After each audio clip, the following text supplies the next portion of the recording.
आम्ही गेलो टोपी आणायला, पण परत तिकडे काहीतरी वेगळंच चाललेलं.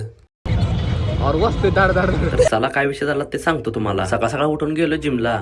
आज होती आपली बॅग मारू म्हटलं जाऊयात आपण घरी. फळं घेतली आणि गेलो घरी जाऊन पहिल्यांदा आवरून घेतलं, कारण आपल्याला जायचं कराडला. जोडीदाराला उचलून निघालो कराडला. तेवढ्यात मध्ये 2 काळू बाळू गाठ पडली. यांना बघून म्हटलं आता आपण जाऊया कॉलेजवर, नाही तर कॉलेज मधलं काम व्हायचं नाही. आणि तसंच झालं, कॉलेज मधलं कामच झालं नाही. गेलो कराडच्या स्टँडवर, कारण आपल्याला घ्यायची होती टोपी. इकडे काहीतरी यांचं वेगळं चाललेलं. परत्यानंतर शेवटच केला.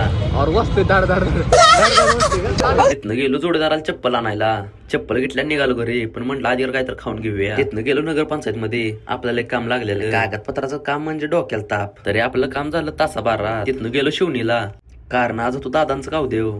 तिथनं घरी यायला वाजले 11:30.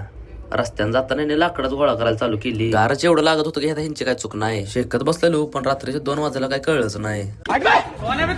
बाबा टिल्लू चिक्क्याचा दरवाजा वाजवतोय, पण चिक्क्याच्या घरचे काही दरवाजा उघडत नव्हती. आता इथपर्यंत व्हिडिओ बघितला तर लाईक आणि फॉलो करून जावा.